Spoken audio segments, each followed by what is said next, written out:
seu coração. Vamos tocando em frente, solidário ao meu irmão. Abra o seu coração. Vamos tocando em frente, solidário ao meu irmão. Eu vou contribuir, eu vou fazer a minha doação. O MS é uma só família, dê a mão ao seu irmão. Abra o seu coração. Vamos tocando em frente, solidário ao meu irmão. Abra o seu coração. Vamos tocando em frente, solidário ao meu irmão. É isso aí, galera. Estamos aqui em mais um podcast Roda de Tereré. Como sempre, ao lado do meu amigo Michael Vilauba. Fala, meu irmão. Boa noite, meu povo. Boa noite, 20 do Passeando. Salve. Beleza? Boa noite pra vocês. Ótima quarta-feira. Vai Corinthians.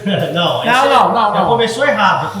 Já começou errado. Vamos começar diferente esse programa. Como esse programa é uma democracia, tem dois aqui na bancada que são São Paulinos, né? E vai ter mais um que é São Paulino. Vai ter mais um aí. Aguarda um momentinho, vocês vão ver quem é o nosso convidado aí. Mas antes de trazer o nosso convidado, Michael Vilauba, a gente tem que ver o que essa capivara aprontou essa semana. O que você aprontou pra gente essa semana, Vini? Eu trouxe um vídeo polêmico aí. Vamos soltar o primeiro aí, ó. Rapaz, pra gente ver qual que é a pegada. É de polêmica que você gosta, né, irmão? Ó, e daí o Marquinho Vilauba lá no Santa Amaro vindo bêbado. Ô, situação, rapaz. Quem nunca, né, Vinte? Quem nunca? Atira a primeira pedra, quem nunca, né? Eu já caí de moto assim, mas quebra-mola que me puxou pra baixo. Que situação, hein, rapaz? E esse vídeo daqui do estado, Vinte, ou é um vídeo de circulação nacional? É nacional. E esse vídeo? Esse daí é o Lázaro. Lázaro se escondeu? Não, mas é uma ema isso aí, não é? Isso é uma ema, cara. O Lázaro com o seu curso de camuflagem. Cara, não é uma ema, cara. Coloca de novo aí, produção. Mas que absurdo, cara. Agora que eu fui ver um cara... É assim que o Lázaro tá se escondendo, então, Vini? Assim que ele tá... Foi 10 o curso de camuflagem dele. É, rapaz. Bora ter nosso convidado logo ali. Vamos para o nosso convidado, Maicon. Anuncia o nosso convidado aí pro pessoal. Então, o nosso convidado hoje é uma figura conhecida não só no Mato Grosso do Sul, como no Brasil todo. Ele teve uma participação ativa nos últimos anos no meio político, onde mudou a República Nacional. Vamos chamar aqui o ex-senador Delcídio do Amaral. Chega pra cá, senador! Verdade, só o vídeo, vamos. Que prazer receber o senhor aqui. Prazer é meu. Prazer é meu estar com vocês aqui. Tomar um tereré, né, Márcio? E nessa audiência que vocês têm, espetacular, onde todo mundo acompanha, né? E principalmente a gente falando de tereré, que é patrimônio mundial, né? Agora por decisão da própria Unesco. Então, imagina a minha responsabilidade aqui. Muito obrigado pela sua presença, Delcídio. Pessoal, você que está acompanhando aí o programa, a pessoa que a gente se referiu, que é formar a maioria aqui, é o Delcídio. Mais um São Paulino, né, Delcídio? Rapaz, com muita honra. Tricolor doente, eu sou apaixonado pelo É uma paixão, né? Só quem é sabe, né, cara? Que é uma paixão, né? E nós estamos, nós sofremos muito nesses últimos anos, nessas 15 anos aí, só para desde 2008, mais ou menos. Já ganhamos, o Paulista já foi uma conquista importante, já deu para respirar. Mas agora ainda nós estamos no início. São Paulo não está vindo bem porque está perdendo muitos jogadores por contusão, né? Mas eu acredito que nós agora vamos mudar aí esse histórico dos últimos anos que não foi bom para nós aí, que somos apaixonados por futebol, especialmente pelo nosso tricolor do Morumbi. Eu costumava falar o seguinte, não deixa o São Paulo voltar a ganhar um campeonato. Se ele ganhar um campeonato agora, ele vai embalar. Entendeu? E vai embalar. Vai embalar.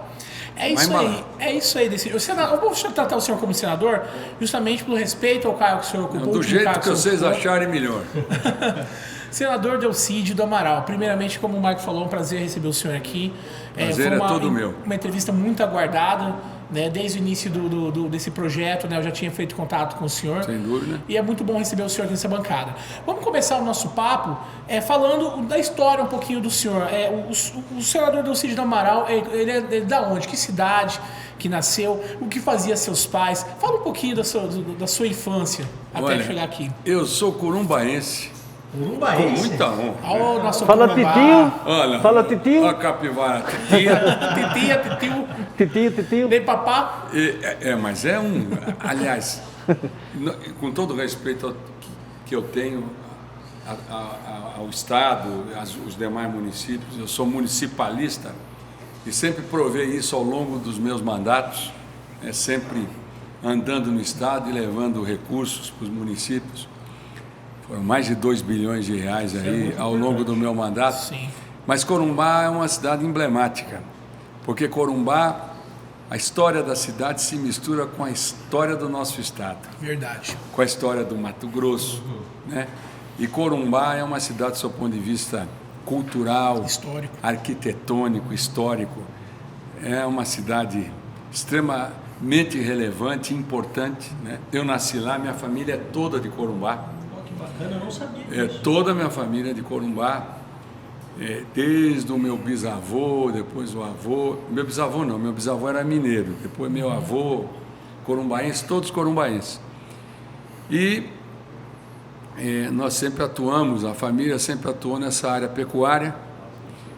O meu avô, por parte de pai, era basco, veio lá da província basca. E fugindo do Franco naquela época, porque foi a Guerra Civil, né? A Guerra Civil. Espanhola. E meu avô era um cara também fora do tempo, meu avô por pai de pai. Meu avô pai de mãe, pecuarista, né? Foi um dos desbravadores lá do Pantanal, onde até hoje nós estamos. E dali, meu pai acabou indo estudar em São Paulo. Ele naquela época fez Politécnica, fez USP. Você imagina naqueles idos, os idos de 40, né? Ele se formou em engenharia. Naquela época tinha que fazer 2 modalidades porque não tinha emprego. Tinha que formar em 2 modalidades. Ele fez engenharia mecânica e engenharia elétrica. E voltou para cá. Ele foi o chefe da obra aqui da antiga, que diziam, né? Ferrovia da Morte, que sai de Porto Soares e vai até Santa Cruz. E que, na verdade, hoje é uma referência, é um modelo. Sim. Mas não tinha emprego para engenheiro aqui naquela época. E aí ele acabou recebendo o convite da General Electric e ele fez carreira, toda a carreira restante dele foi na General Electric, ele foi diretor da GE aqui no Brasil.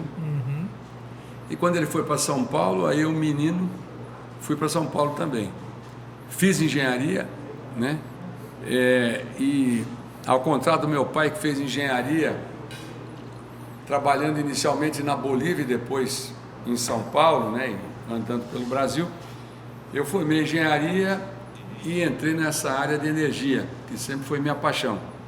Então comecei pelo Rio São Francisco, lá na Bahia, montando a subestação de Paulo Afonso IV, depois a usina de Paulo Afonso IV. Dali eu fui para o interior de Pernambuco, para Garanhuns, perto da cidade onde nasceu o nosso Lua, Luiz Gonzaga. Aí fomos montar uma subestação, depois fui para Recife para montar uma subestação, a subestação de Jaboatão, que é na Grande Recife, quando recebi o convite de ir para a Amazônia. Aí reuni um bando de loucos e fomos para a usina para botar para colocar em operação a maior usina do Brasil, porque Itaipu é binacional. Nós botamos Tucuruí à época. Hoje Belo Monte tem uma potência um pouco maior que Tucuruí. Belo Monte no Rio Xingu. E de lá eu saí, nós tínhamos já colocado 10 máquinas em operação e eu fui o primeiro diretor do sistema Eletrobras empregado. Primeiro diretor empregado, porque os outros diretores eram sempre de fora e eu era empregado da Eletrobras. O senhor sempre desempenhou muitas funções técnicas, né? Sim. Nesse setor, né? Então eu atuei muito em grandes projetos de energia, né? Como os projetos no Nordeste, em Paulo Afonso, depois na Eletronorte Tucuruí. levamos energia lá para o Amazonas também, para Rondônia. Eu sou um brasileiro que, graças a Deus, conheço o país onde eu nasci. Eu andei em todas as regiões e trabalhando tecnicamente. Quando aí eu saí e segui uma carreira em multinacional, na Shell. Na Shell. Aí fui morar num país tolerante, um país assim que respeita a religião, respeita a raça. A Holanda, A Holanda é um país referência, ultraliberal, porque eles andaram Diz que é pelo bom mundo. lá, hein? Hein? Diz que é bom lá. É bom, é um país bacana. Lá. É um país bacana. E dali, como a Shell era uma multinacional, né, eu conheci o mundo dali para frente, aprendi vários idiomas, porque na Holanda qualquer menino fala 3, 4 idiomas facilmente. É um país...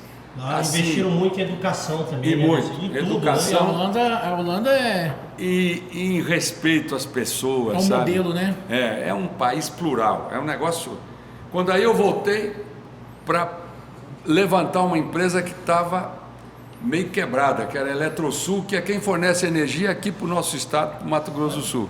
Pegamos uma engenharia, uma empresa no chão, levantamos, ela se tornou a melhor empresa do Brasil. Começamos a desenvolver projetos na bacia do Rio Uruguai, lá na divisa de Santa Catarina com o Rio Grande do Sul, Itá, Machadinho, Campos Novos. Dali eu recebi um convite para ir para a Secretaria-Geral do Ministério de Minas e Energia, no governo Itamar Franco. Essa foi a primeira função do senhor Em Brasília. E política, primeira função política, né? Na verdade Técnica, eu era o né? secretário-geral, o secretário-geral é técnico, o político normalmente é o ministro. Né? Quando aí, lá eu fui secretário-geral, o ministro, na ocasião, saiu para ser candidato em 1994, era o Paulino Cícero, e depois veio o Alexis, né? E eu substituí o Alexis Stepanenko. Dali eu fui presidente do Conselho da Vale do Rio Doce, 2 anos, né? Depois fui diretor da Petrobras, de gás e energia, e num momento muito parecido com esse, quando nós tivemos um racionamento de energia de 20% que estourou o Brasil, porque com racionamento de energia vem desemprego, vem uma série de coisas ruins, insegurança, né? Das pessoas, né? De lá eu recebi um convite à época para vir para a política aqui em Mato Grosso do Sul. Você nunca tinha tido um contato, era mais nas funções técnicas? Não, eu sempre fui um técnico, eu sou engenheiro e executivo, né? Eu fui político depois. Sim. Né? Mas eu, graças a Deus, e Deus me deu essa oportunidade ímpar, eu tive a oportunidade de dirigir as principais empresas do Brasil, e talvez uma das maiores do mundo, que é a Shell, né? Então, para mim foi uma honra, né? E eu enfrentei esses desafios todos, e aí me convidaram para... Para quem enfrentou esses desafios aí, para entrar na política era fichinha, né? Numa política... A política se tornou um desafio maior, né? Bem maior, mais pesado. Mas eu estou dizendo assim, naquele momento, o cara teve uma experiência na Shell, na Petrobras, em todos esses lugares aí onde... Para você estar lá, né, Delcídio, né, você não tem que ser qualquer um, né, para você chegar lá. É fruto de um trabalho muito técnico, né? Mas nós... E para você pegar o cacoete, acho que uma coisa que me ajudou um pouco, quando eu trabalhei em estatal, eu tinha muito contato com político. Sim. Por quê? Porque, claro, os políticos vão demandar lá investimentos e tal, então eu conhecia muitos deles, né? E aquilo também me atraía muito, porque a política talvez das atividades humanas, é a mais complexa, é a mais dinâmica, né? Então eu acabei encarando. Eu quase em 98 fui candidato a governador, quando fizeram um evento aqui para eu me filiar ao PSDB, e aí os bacanas, eu era um amador, né? E política não foi feita para amadores, né? Aí eu me filiei, o Sérgio Mota, à época, que era o ministro das Comunicações, veio aqui para abonar minha ficha. Aí quando eu assusto, eu resolvi ser candidato a governador. Eles não registraram minha filiação. E eu fiquei de fora. Aí, em 2002, né? Aí sim, aí eu me filiei, saí candidato ao Senado. Era uma tremenda zebra, né? Uma puta de uma zebra. Ninguém acreditava. Verdade. Aliás, em algum momento nem eu, hein? Contra quem o senhor Com concorreu? Pedro Oceano, Pedro Oceano. Nome pesado na época, né? Moacir Cole, né? Na época também o Rames, Ramos Tevez. né? O senhor Tebet. da época, né? Dessa É época. época pesada, né, Marco? Eram candidatos muito fortes, né? E aí, porra, quando a turma assusta, a zebra atravessou o disco final, né? E eu fiz uma campanha, como eu sempre fiz, eu não sou um cara de xingar ninguém, ofender ninguém. Fiz uma campanha propositiva baseada na minha experiência como engenheiro, como executivo, né? Aí me elegi, 2006 eu saí candidato a governador, mas até as pedras aqui em Mato Grosso do Sul sabiam que eu ia perder a eleição, que era contra o André estava no auge, né?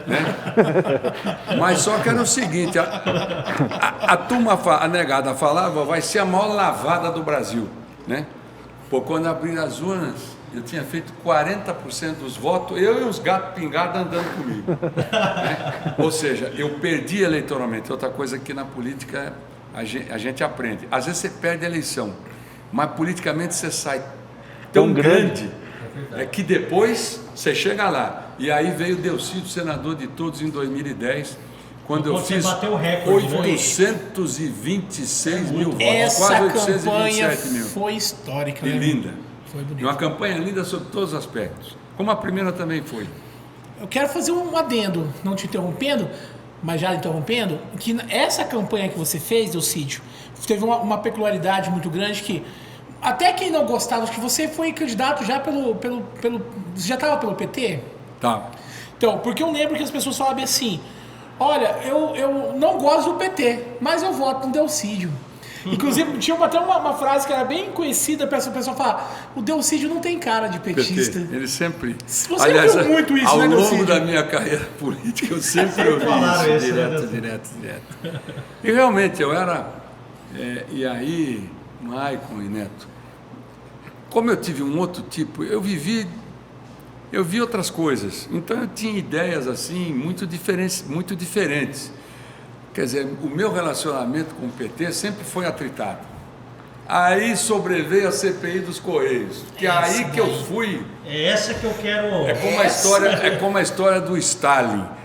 No Soviético Supremo, eu fui expurgado. Eu fiquei na Sibéria, dentro do PT, eu acho que mais ou menos uns 3 anos. Mais Agora ou que menos. a gente entrou já na área política, O senhor entrou nesse eu queria o Marco fazer vai essa- fazer uma pergunta para o senhor. Até mesmo eu quero que o senhor lembre, o pessoal que está nos acompanhando aí, como que foi essa CPI, que o senhor foi o presidente da CPI, e é uma CPI que, de certa forma, ferrou com o partido do presidente da República, né? Sim. Que era o seu partido. Que você fazia parte. Maicon, quando eu fui para a presidência da CPI, eu tinha 2 anos de mandato.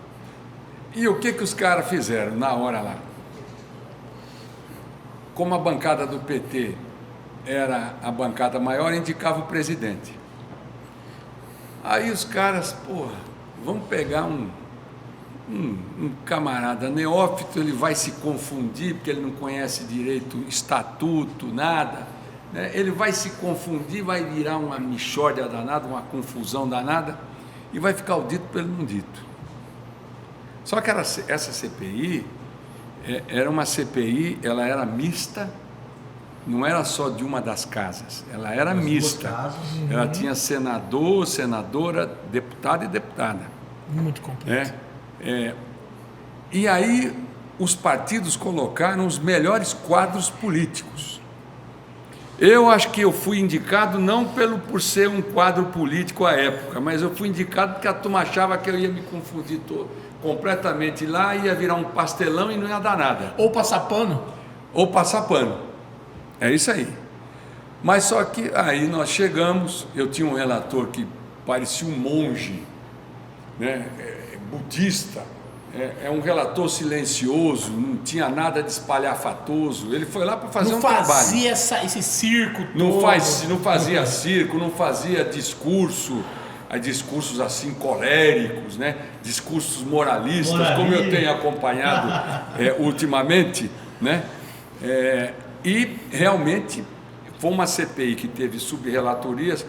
O time nosso, eu vou citar alguns nomes só: Gustavo Fruet, que foi depois prefeito de Curitiba, Eduardo Paes, prefeito do Rio de Janeiro hoje, ACM Neto, prefeito de Salvador, né? Ideli Salvati, do PT, que depois foi ministra, né? Álvaro Dias. Álvaro Dias,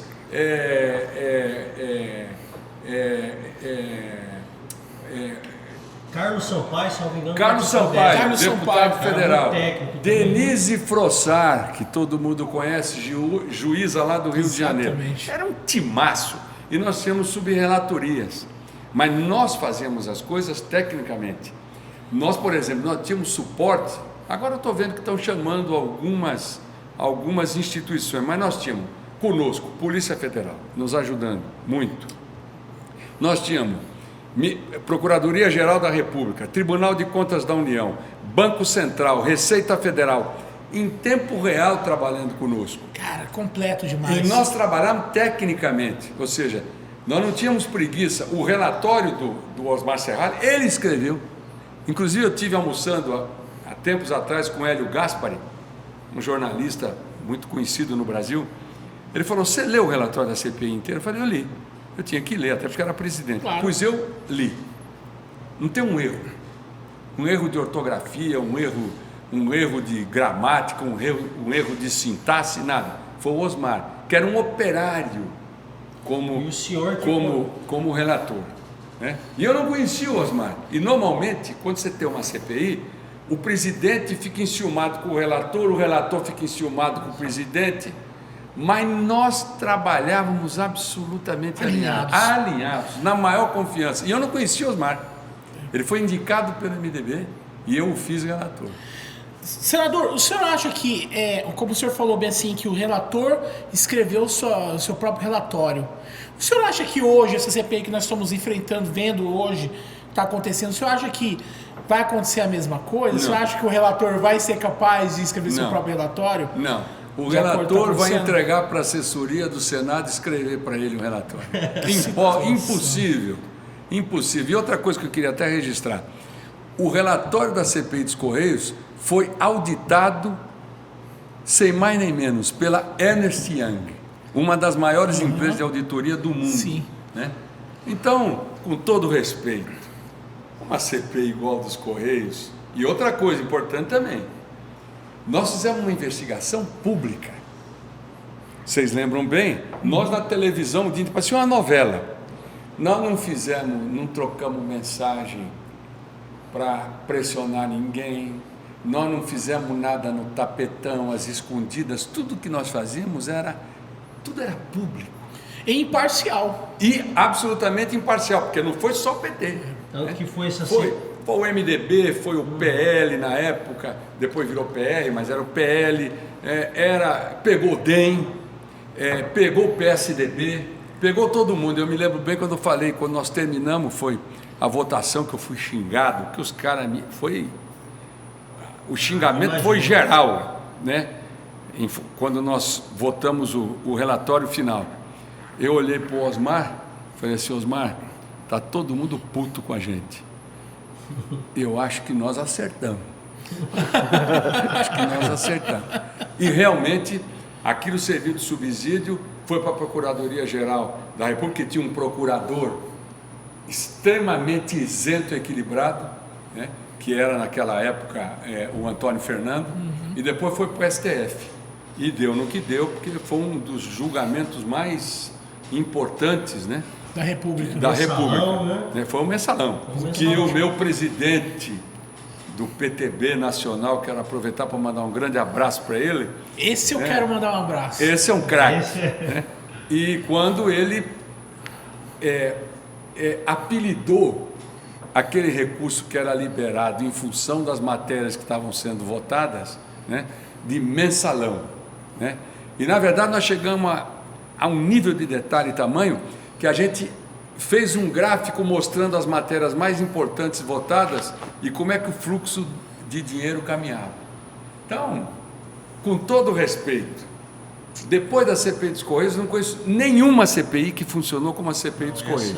Essa foi sensacional. E acho pouco provável que surja uma outra com um tipo de perfil, Uma CPI que, claro, como qualquer CPI, é um instrumento de política, mas uma CPI com caras técnicos, que eram políticos, mas que tinham formação técnica e conduziram com isenção. Escolhida a dedo.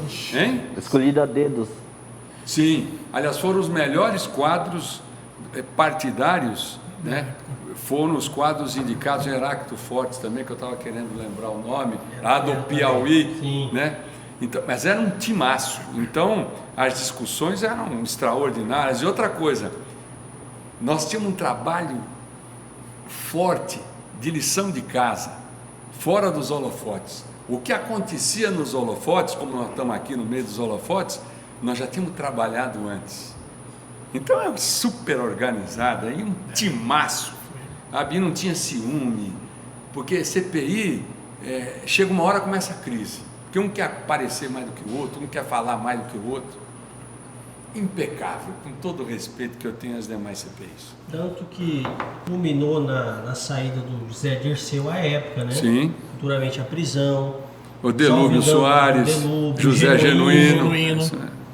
E até mesmo, desculpa, ele até queria fazer uma pergunta para o Delcídio, já que ele falou muito sobre a CPI dos Correios, falou também um pouco sobre essa CPI. Então o senhor não acha que vai ter esse mesmo desdobramento, essa atual CPI que está ocorrendo no Olha, Senado? eu acho toda a CPI, além de todo esse trabalho, agora estou lembrando Zé Eduardo Cardoso, também, que era deputado federal à época, que participava, só tinha campeão. Sim. E outras pessoas que foram punidas, o Eduardo Azeredo, que tinha sido governador de Minas Gerais, o Roberto Brant, que era deputado federal por Minas Gerais, enfim, um era do DEM, outro do PSDB, e isso aí espalhou. Agora, voltando um pouco, toda CPI tem uma inflexão. Nós tivemos duas inflexões. A primeira inflexão foi a inflexão do Roberto Jefferson. Quando o Roberto Jefferson fez aquele depoimento histórico, espetacular. E o interessante é o seguinte, o Roberto entrou no processo, ele começou pelo Marinho, que foi a denúncia da Veja. Sim. Mas, na verdade, a briga que levou à gravação do Marinho, essas coisas todas, foi a briga por Furnas, pela diretoria de engenharia de Furnas. Olha só. Quer dizer, chama CPI dos Correios, mas a briga, os Correios foram consequência, não foram... Nasceu em Furnas. Mas nasceu em Furnas por causa da disputa pela diretoria de engenharia. Tá Para ver como é que são as coisas. E quando o Roberto veio para mim, ele ia indicar um cara que o Lula tinha prometido para ele. E eu era, nessa época, presidente da Comissão de Economia do Senado. Aí ele me chamou, e apareceu naquela vidraça que tem na porta assim das comissões do Senado, comissões permanentes, quero falar com você. Falei, desce aí no meu gabinete, eu falo, fiz assim, gesticulo, desce aqui. Aí ele falou, me ofereceram a diretoria de engenharia de Furnas. Você vê como é que a gente vira protagonista, às vezes sem saber, né? A história como é. Aí quando ele me disse, você conhece o Francisco Spirandel? Isso que eu estou falando é comprovável. Pode pegar a entrevista que ele deu para a Renata Lopretti, na Folha de São Paulo, que você vai ver ele falar o que eu estou falando. Aí eu falei assim, mas o presidente ofereceu a diretoria de Furnas? Sim, me ofereceu. Você sabe quem que é o diretor de engenharia de Furnas? É o Dimas Toledo. Você sabe por quem que ele é indicado? Não. Ele é indicado pelo PSDB, ele é indicado pelo PP, pelo PL, o PT abraçou. Você tem certeza que o presidente falou isso para você? Absoluta. Se você falou, está falado. Ali começou a crise. Foi ali que aí degringolou na CPI dos Correios, naquela gravação do Marinho. Sim. Né? Então, o Roberto Jefferson foi um instante que a CPI cresceu. E depois veio o depoimento do Duda Mendonça. Aquele do Duda Mendonça que foi meu marqueteiro em 2010, nessa campanha Delcídio senador de todos. Essa frase, esse slogan é dele. Slogan, bem dito. Quando ele fez um depoimento espetacular, né? Mas eu acho que mesmo tendo alguns momentos assim diferenciados, essa CPI ela não vai ter abrangência da CPI dos Correios, e importante também, eu queria registrar isso, Neto e Maicon. Nós fizemos uma CPI que era uma crise política, do meio político, mas a economia não ficou prejudicada. E muito menos os Correios. Pode perguntar para qualquer funcionário dos Correios. Isso mesmo. Como foi o Delcídio? O Delcídio respeitou nossa instituição. Ou seja, era uma crise política e judiciária. Aliás, a judiciária é uma consequência, né? Pelo aspecto criminal. Uma CPI limpa.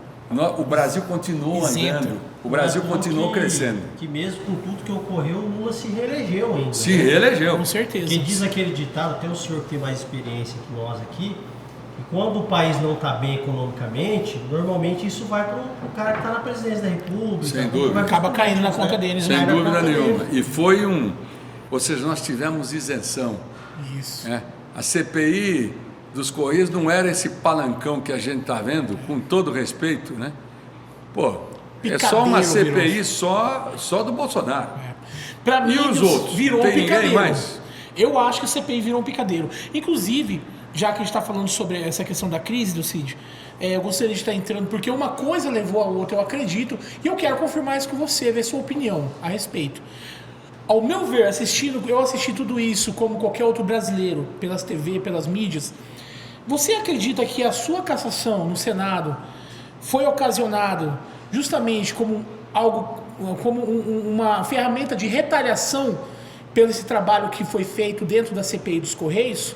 Olha, Neto, extremamente importante essa tua pergunta. Realmente, o troco da CPI dos Correios veio na minha cassação. Tanto é que, por exemplo, o dia que eu fui preso, 1 hora depois, o presidente do PT à época, que era esse Rui Falcão, que é deputado federal hoje, ele mandou uma carta para cada senador dizendo, o PT não tem nada a ver com o Delcídio. Eles me jogaram as feras, ladeira abaixo. Ao contrário de outros do PT, que foram denunciados por corrupção e depois condenados. Eu fui por obstrução de justiça, eu não tive condição de sequer me defender. Foi uma execução sumária, é um fuzilamento, né? Eu sequer fui ouvido, e quando fui ouvido na CCJ, o presidente de então, o senador Renan Calheiros, né? Referência de moralidade no Brasil, né? Nossa! Ele acabou anulando a decisão da CCJ e eu fui para o paredão. Foi. Né? E além disso, naquele momento, o Congresso estava em xeque em função das investigações da Lava Jato. Então o raciocínio é o seguinte: você está com a boiada, né? Vai atravessar o rio lá no Pantanal, joga uma vaca bem ruim na frente, a piranhada vai em cima e a boiada passa. Ou a mais revoltada, a mais brava, né? Ou a né? mais brabo aqui pode ser um risco para nós aqui, né? Porque sem sombra de dúvida, a Dilma não conseguia ganhar nada no Congresso até eu entrar na liderança do governo. Não perdíamos uma. E eu estava me projetando. E aí o ciúme vem. E ciúme e inveja em política pode ser fatal. Né? E aí, pelotão de fuzilamento, sem dó nem piedade. É o nazista, é o cara prisioneiro de guerra com um pelotão nazista com pistola na mão, né? E aí tudo aconteceu. Perdi o meu mandato, né? Um mandato popular, um mandato presente de alguém que andou nesse estado e anda. Não tem um lugar nesse estado que não tenha obra minha. Distrito, aldeia, quilombola, assentamento, cidade pequena, média, grande, em tudo quanto é coisa. Asfalto, drenagem, esgotamento, casa popular, saúde, educação. Eu mexi muito, eu trabalhava muito, né? E aí perdi o mandato e pensei que ia levar mais. Passaram-se 4 anos, eu fui inocentado em todas as instâncias, né? E eu estou de volta agora para resgatar tudo aquilo que me tiraram na mão grande, vítima de uma verdadeira aberração jurídica, hoje reconhecida não só pelos principais juristas do país, Mas no Congresso mesmo, todos sabem o que eles fizeram no verão passado. Eu quero te fazer uma pergunta, daqui a pouco a gente vai entrar nessa questão de 2022, vou te fazer uma pergunta referente a seus planos para 2022, mas antes de fazer essa pergunta, eu quero te fazer uma pergunta que eu não posso deixar de fazer, uma pergunta-chave, já que a gente entrou nesse assunto seu, da sua prisão, da sua cassação. Delcídio, depois de ter passado quantos anos? O quê? Da prisão, 83 dias, Cinco, Não, até foram agora. 5 anos. 5 Está anos. indo para o 6º. Após 6 anos, eu quero te fazer uma pergunta-chave. Quem te mandou lá conversar com o Cerveró, né? Boa pergunta. Quem te mandou conversar com o Cerveró? Você acha que você que fizeram uma casinha, fala assim, ó, vai lá conversar com o Cerveró e já foi tudo armado para você ser gravado, para acontecer tudo aquilo? Outra coisa que eu não posso deixar de perguntar para você, antes de a gente sair dessa questão. O ex-presidente Luiz Inácio Lula da Silva é corrupto? Bom, primeiro eu vou responder. Essa é uma pergunta. Essas duas perguntas são muito relevantes. Primeira coisa, quem me chamou para conversar foi o Bernardo Cerveró, que é o filho do Nestor, né? E na verdade, naquela época, havia uma preocupação com o Nestor Cerveró. Eu conheço o Nestor Cerveró, aliás, eu conheci o Bernardo pequeno, criança, porque o Nestor era funcionário de carreira da Petrobras, e é da minha época também.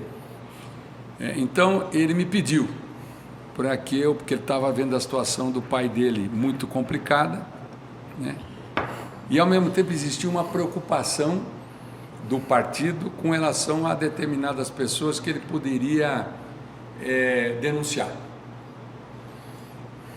Eu sendo instado a conversar para ajudar em função desse cenário no partido, disse, não, ele inclusive me pediu para conversar, eu vou lá.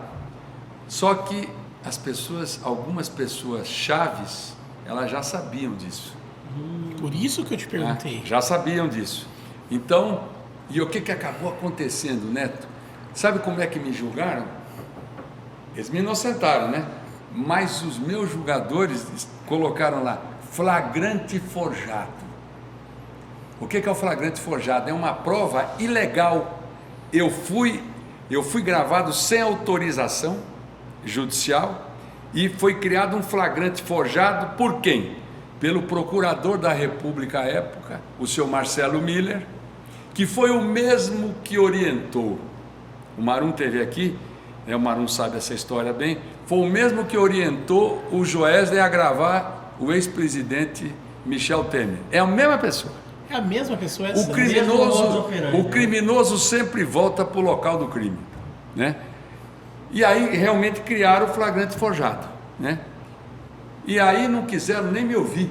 Se atentamente você vê o áudio, no final, depois que o próprio Bernardo Cerveró, o próprio advogado Nestor, o advogado Nestor inocentemente, mas o Bernardo Cerveró não, combinado com o procurador.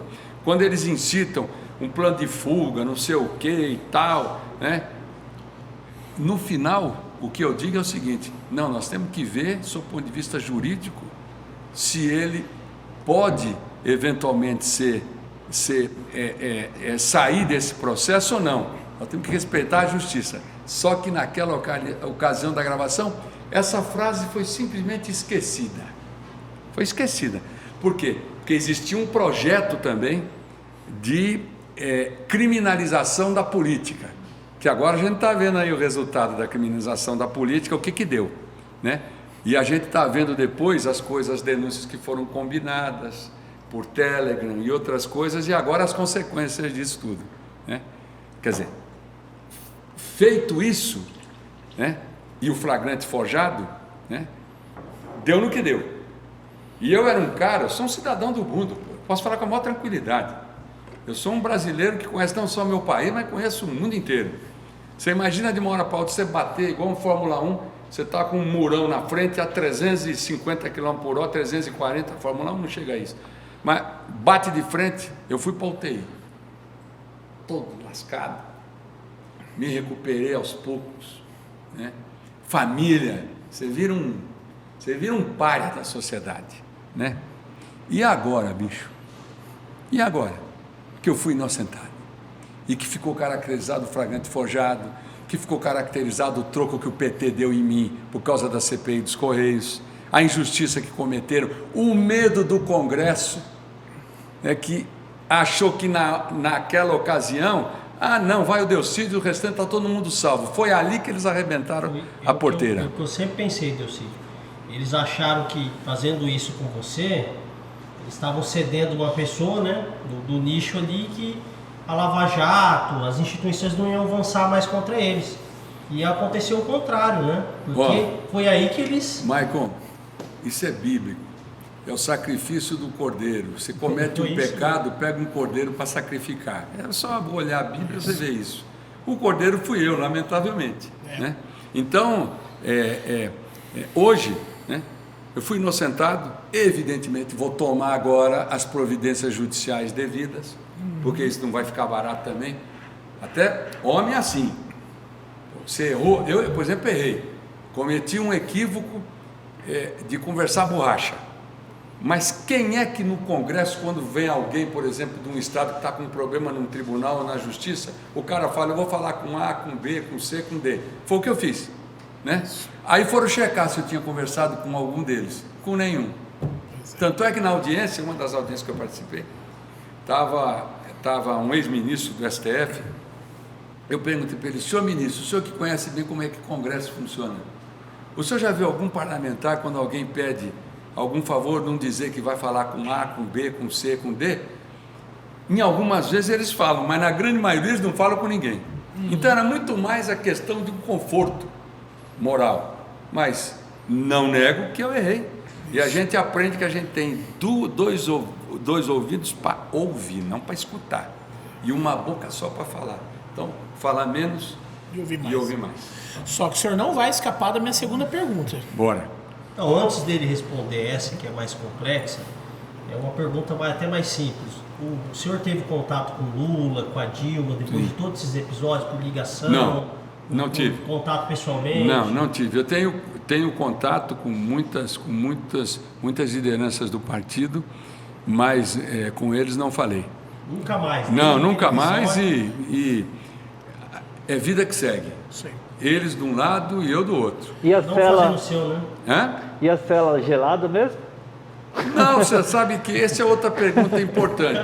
Na verdade, quando eu fui para a Polícia Federal, eu fiquei numa sala. Uma sala, Adaptaram né? uma sala. Isso mesmo. E depois de lá eu saí, eu fui lá para o batalhão da Polícia Militar de Trânsito. Isso. E eu fiquei numa sala também. Né?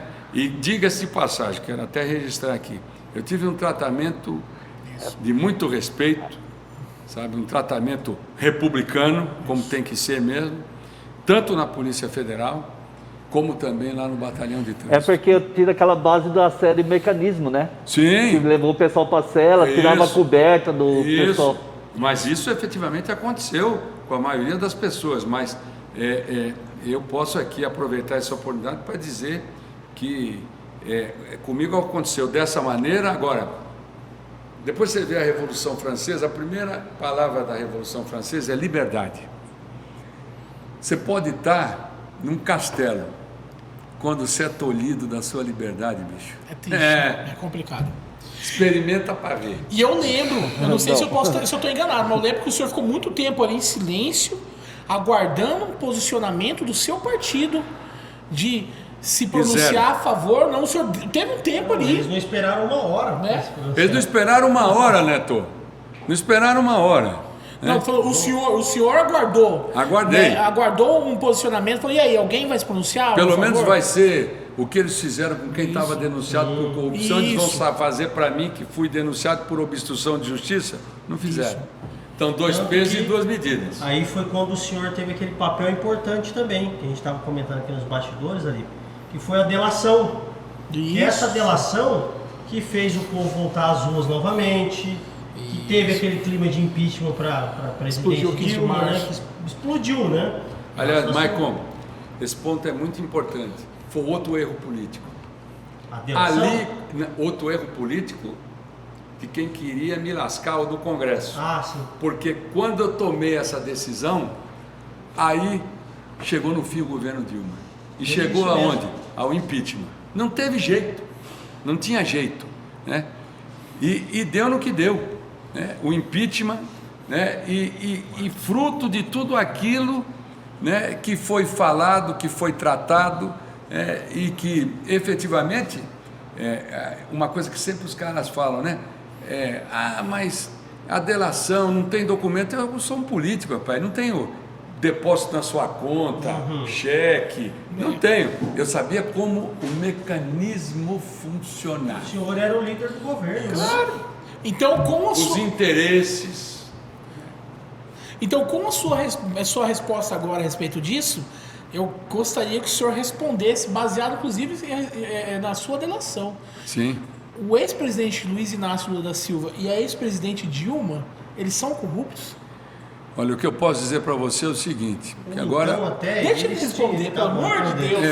Eu preciso ouvir isso. O seguinte, muitas coisas que foram denunciadas, inclusive julgadas, era do conhecimento. Isso.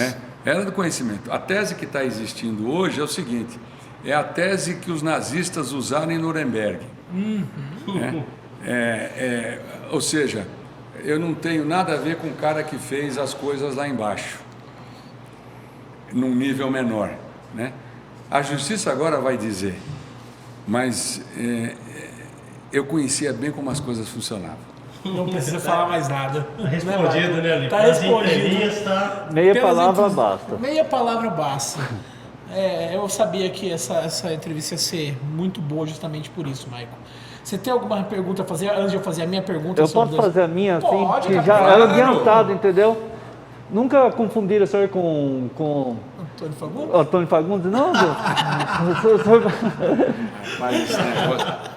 Minha mulher que fala, porra, você não o que Antônio Fagundes o quê? Ele é muito mais bonito, você fica achando que é o quê, rapaz? Você não é porra nenhuma.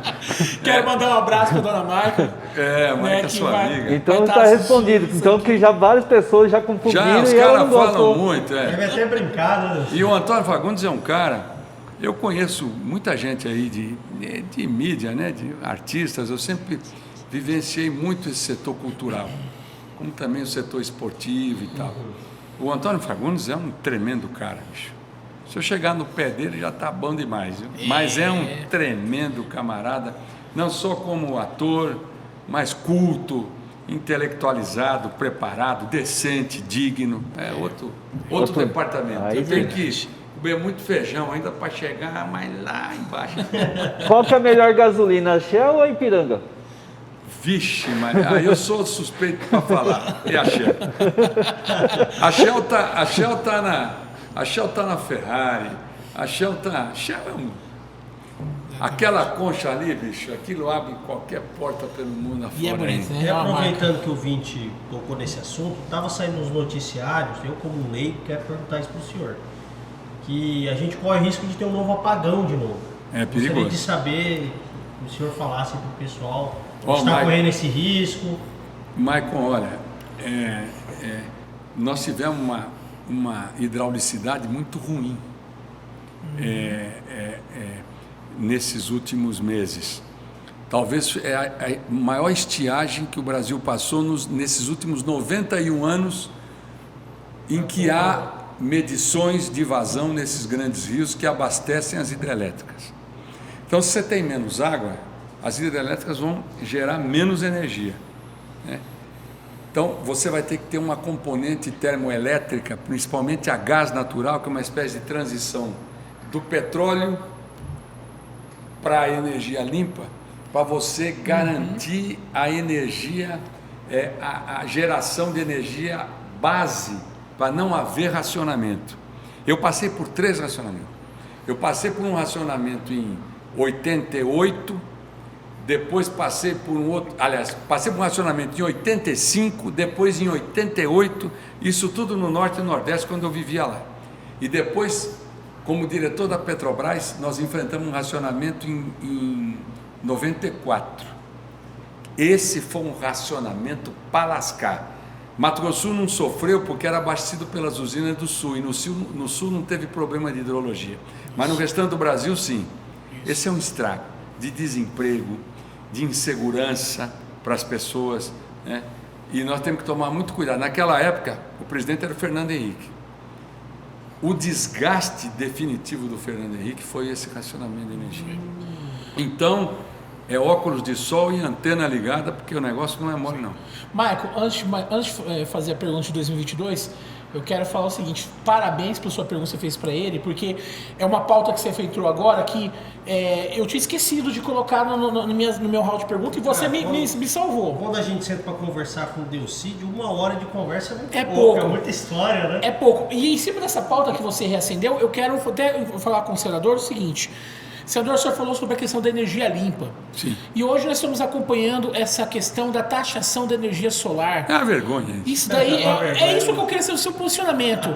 Porque em plena situação, beirando uma situação de racionamento, a gente vê a ANEEL querer fazer, impor essa questão da taxação da energia solar, uma coisa que talvez poderia estar desafogando esse caos de energia no país, e os caras colocando empecilho que pode matar um setor que hoje está em pleno crescimento, em plena pandemia. É um dos setores que mais cresce no país. Sem dúvida. E se tiver uma taxação da forma que a ANEEL quer implantar, nós vamos matar milhões de empregos. Fora as perspectivas de mais milhões que poderão ser criados durante os anos a seguir. Então, inclusive, tem uma força-tarefa que está se fazendo, que até que eu vou dar um abraço para o Everton Martins, do MSL, Movimento Solar Livre, que eles criaram uma associação de empresários do setor, né, que estão ali lutando, estão no Brasil, estão cobrando, né, os políticos e não deixar essa taxação ocorrer, porque isso vai matar o setor da energia solar no país.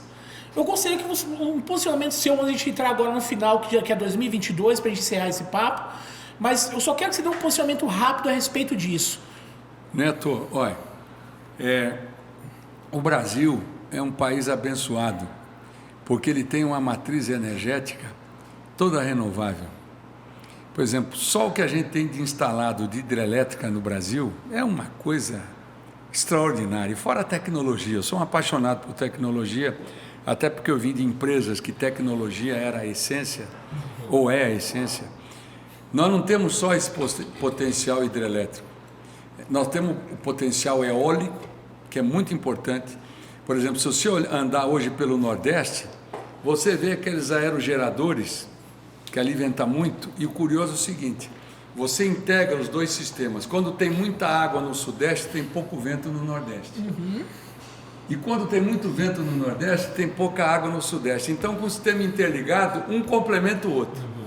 E o outro é o solar. Pra você ter uma ideia, eu agora andei lá por onde eu comecei minha carreira como engenheiro do setor elétrico, lá no Rio São Francisco, o Velho Chico. Velho Chico. Né?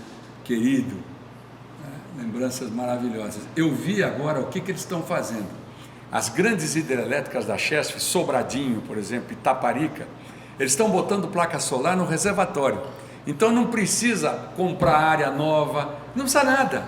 Licenciamento ambiental zero, porque é a própria área do reservatório, e usa a subestação da usina para jogar essa energia. Aí, como tudo que funciona no Brasil, os tecnocratas lá de Brasília começam a alterar.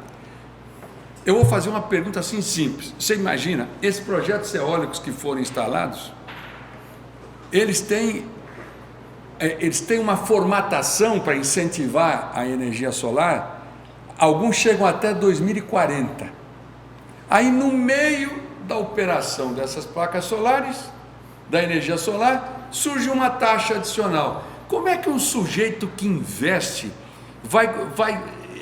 e que fez a conta de quanto vai dar aquele investimento, quando começa a aparecer imposto, isso e aquilo, e atrapalha todo o fluxo de caixa dele? Isso causa uma insegurança jurídica tremenda. E o principal, que é o que você falou, você começa a intimidar quem quer investir em energia limpa e principalmente em energia solar, que tem um potencial de crescimento absolutamente extraordinário no Brasil. É inacreditável isso. Não é o futuro, é o presente já. Sim, já é, claro. Entendeu? Hoje, por exemplo, eu não tenho esse número talvez de cabeça. Depois da Covid que eu tive, e dali que eu estou meio desmemoriado. Mas a energia solar hoje deve estar próximo de 10% a participação, mais? Não, menos. Menos? Delcídio, hoje nós estamos, eu acho que é em torno de 5%, e acho até menos que 5%. Quer dizer, eles estão querendo matar o setor no ninho. E eles ficam e eles pregam que somente rico que pode ter energia solar. Eu não sou rico e eu tenho energia solar na minha casa. E muitas pessoas estão fazendo isso. Por quê? Porque você baixa o custo. E é uma coisa interessante, o medidor de energia, o disco lá, ele roda para os dois lados. Por quê? Quando você às vezes tem um dia frio, um dia chuvoso, um dia com fraca insolação, a companhia de energia te fornece. E aí quando você tem energia sobrando, você devolve para a rede. Então você faz um conto de conta. É um troço espetacular. Mas não é falta de divulgação, não? Hein? Porque eu acho para mim que é inviável. Olha, uma coisa importante que eu aprendi. Essa disputa desses setores que já estão consolidados nessa área de energia, qualquer troço que aparece, eles tentam igual o segurar. Aplicativo, né? Uber, aplicativo, do taxista. É a mesma coisa. Porque o cara não está interessado, problema de meio ambiente, melhor, é limpo, não sei o que lá. Os caras estão pensando o seguinte: pô, como é que eu vou segurar esses caras para eu continuar ganhando o que eu sempre ganhei? Essa é a discussão. Pra você ter uma ideia, quando nós botamos as usinas a gás que hoje, da Petrobras, que hoje estão pendurados esse gasoduto aqui que eu tive a honra de inaugurar, o Bolívia Brasil.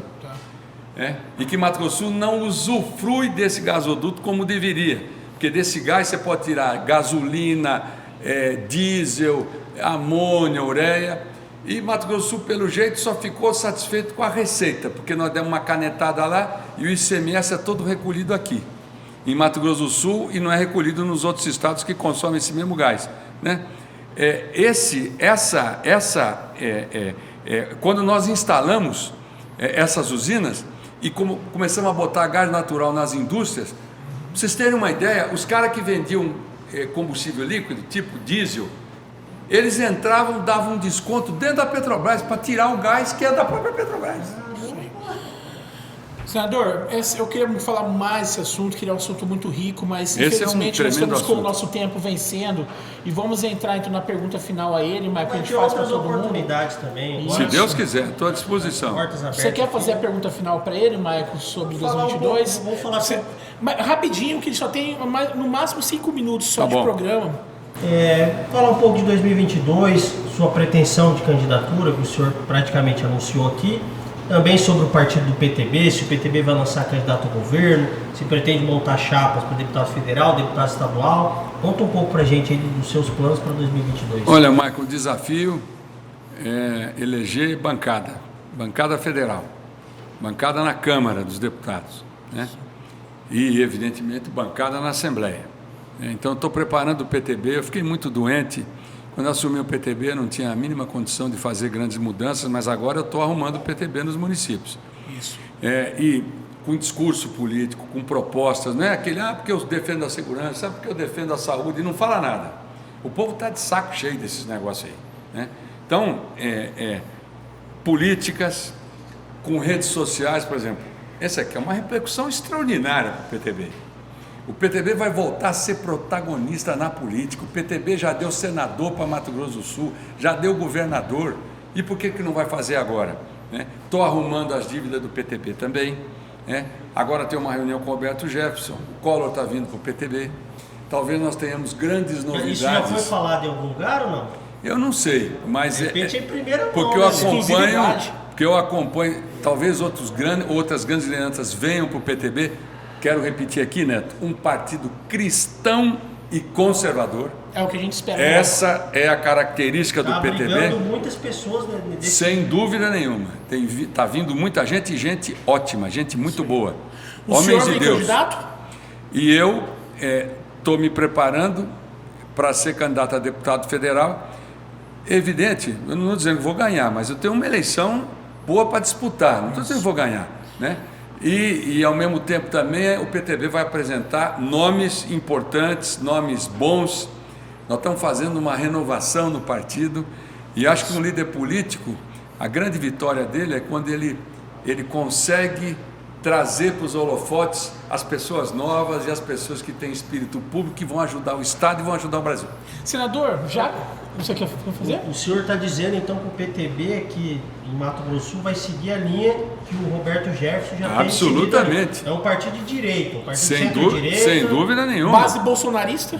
Nós vamos apoiar o Bolsonaro. Não há dúvida no PTB com relação a isso. Até mesmo Nós porque vamos tem muita gente de direita que eu e o Alipe acompanham, né, Alipe? Que estão aí nessa dúvida de partido. Isso aí. Não, é muito claro isso. Fica a dica, pessoal. Senador, então já que para finalizar o programa agora, o senhor falou que vem candidato, né? O senhor falou que foi inocentado, né, das acusações, tudo, né? Mas eu gostaria de fazer uma pergunta para o senhor, que o senhor respondesse, que fica uma dúvida que talvez seja minha, mas também de várias pessoas que acompanham esse podcast nesse momento. O senhor foi inocentado juridicamente do que te acusaram. Sim. Porém, a sua cassação ocorreu dentro do Senado. Então, de repente, para o senhor estar... Bela pergunta. Para o senhor ser diplomado, teria que reverter isso dentro do Senado ou pelo STF. Como que o senhor pensa em fazer isso, sendo que o Senado hoje, a gente sabe muito bem que o senhor Renan Calheiros é difícil e hoje ele dita as regras dentro de grande parte do Senado. E o próprio STF, que a gente sabe que é constituído por petistas, declaradamente petistas. Então, como que o senhor espera reverter essa questão? Primeiro o seguinte, é muito boa pergunta. Eu já tenho uma decisão judicial que me torna elegível. Eu tenho uma decisão judicial. Mas que derruba essa prerrogativa do Senado, do STF? Na verdade, para se derrubar a prerrogativa do Senado, só uma decisão judicial. Do STF? Do STF, da primeira instância ou da segunda, você já cria toda uma base para dizer o seguinte: eu sou candidato. Mas estão questionando, não tem problema não. Vamos analisar em que instância você foi já tornado elegível ou não. Isso é do jogo e é da política. E é o que a turma sempre gosta de falar. O Delcídio não vai ser candidato, ele não pode ser candidato. Além dessa decisão judicial, eu já conversei com a direção do Senado, que hoje tem um presidente do Senado que é um homem equilibrado, o senador Rodrigo Pacheco, um homem respeitável. Mas o senhor acha que ele enfrentaria a força do Renan Não, mas Calheiros? não é uma decisão do plenário, é uma resolução da mesa. Então É bem diferente. E outra coisa, já há uma jurisprudência também do STF sobre isso, no caso de Demóstenes Torres, que não sei se você lembra, ele foi pego num grampo, o Cachoeira estava sendo monitorado, e aí ele foi pego conversando com o Cachoeira, mas não tinha autorização. E mais, como eu sou um homem que acredita em Deus, depois de tudo que aconteceu, mais ainda, né? Eu tive uma formação religiosa forte, mas eu fui agora mais do que nunca abraçado pelos evangélicos. Eu tenho aula, eu estudo Bíblia com pastores evangélicos, eles são presbiterianos, teólogos, né? Muitas coisas em paralelo à minha questão correram juntas, concomitantemente. Com prefeitos que foram cassados no Paraná, vereador que foi cassado em Minas Gerais, e várias decisões do STF só corroboram tudo aquilo que foi feito. Perfeito. Então, quanto a isso, se alguém estava apostando ao contrário, infelizmente, o cachimbo vai cair. Porque eu me preparei esse tempo todo para resgatar o meu projeto político, que não acabou ainda. Eu tenho muita coisa a fazer pelo meu estado e pelo Brasil. Qual que vai ser o slogan? Delcídio o retorno ou a vingança? Não, eu prefiro o retorno. Renascimento. Isso, o renascimento. Aliás, Delcídio. Eu quero até usar uma frase, vocês gostam de música também? Tem uma banda europeia chamada Daft Punk. Esse é o Delcídio roqueiro. Eles gravaram uma música com Pharrell Williams, que é um cara que eu gosto muito, um cantor americano. E com um guitarrista que tocou no Chic, que tocou com David Bowie, com todo mundo, chama Nile Rodgers, um craque. O cara tem mais de 70 anos, ele tem uma cara de moço. Essa música chama Get Lucky. Assim, numa tradução literal, tenha sorte. Isso aí. A primeira estrofe dessa música, e talvez seja o meu lema, sim, como a lenda da Fênix, que ressurge das cinzas, todo fim termina com recomeços. Chegamos muito tarde, muito longe para deixar de ser o que somos. Essa vai ser a essência da minha campanha. É isso aí, Delcídio, parabéns. Essa entrevista foi magnífica, foi muito esperada por mim, foi muito esperada por Marco, pelo Capivara. Todos aqui. Por todos, eu quero agradecer em nome do podcast Roteré, em nome dessa equipe maravilhosa que você viu aí por trás das câmeras, né? Quero agradecer a sua presença aqui. Quero desejar sorte para você nesse pleito. Eu acho que nada mais justo que você estar liberto para poder disputar sim, porque foi cometido, né, uma injustiça com você e tem que consertar isso aí. Não, Marco? Marco, fala das nossas redes sociais aí. Agradecer, né, primeiro a presença de Delcídio, desejar boa sorte a ele. Amém, e até mãe. fazer uma brincadeira, você falou, Delcídio tem que concorrer. Pô, se o Lula, que é o culpado de tudo aí, tá em plena campanha para candidato a presidente... E o curioso é que faz um discurso seguinte, ele fala que ele foi inocentado, Fala que ele foi inocentado, mudou não de foi. instância. Isso Exatamente. mesmo. Ele não foi inocentado. Você foi inocentado. Sim. Né? Essa é a diferença. Essa é a diferença. Mas agradecer a sua presença e... O que você falou? As redes sociais. Fala das redes sociais. Mostra Fala a aí capivara. que bom. Mostra a Eu capivara. esqueci, tá aqui. Fala o nome que eu Mostra, faço diabo. aqui. Eu queria agradecer ele também, pô. Deixa eu agradecer o senhor, mas eu trabalhei 12 anos com o PNHR. Sim.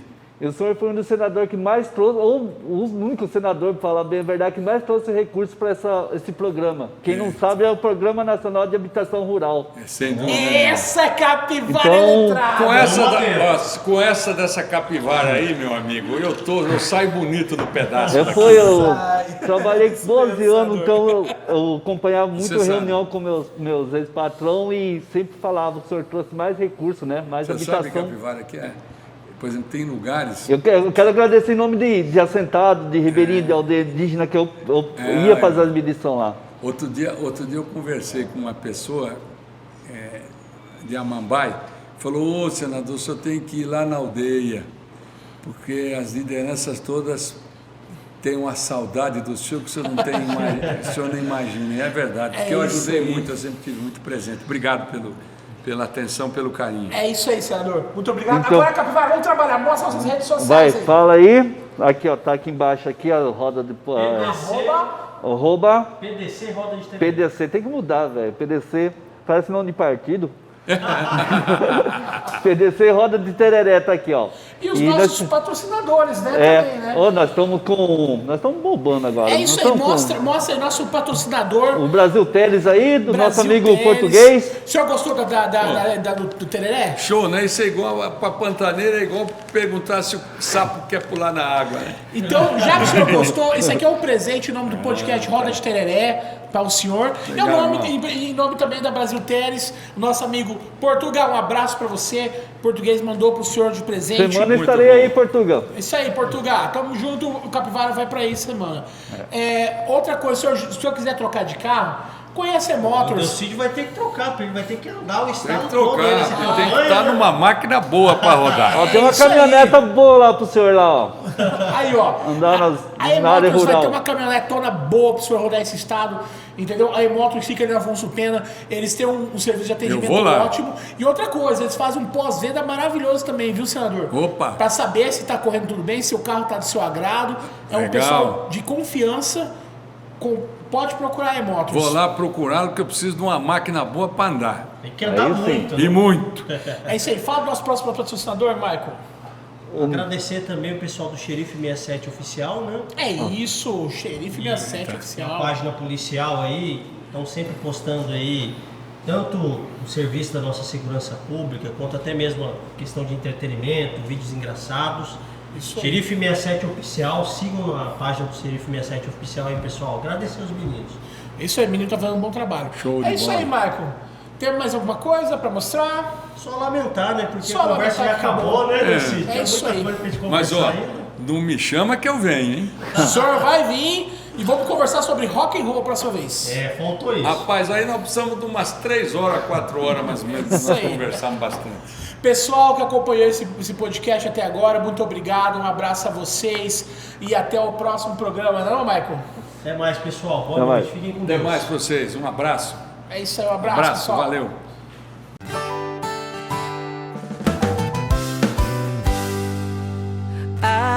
Abra o seu coração, vamos tocando em frente, solidário ao meu irmão.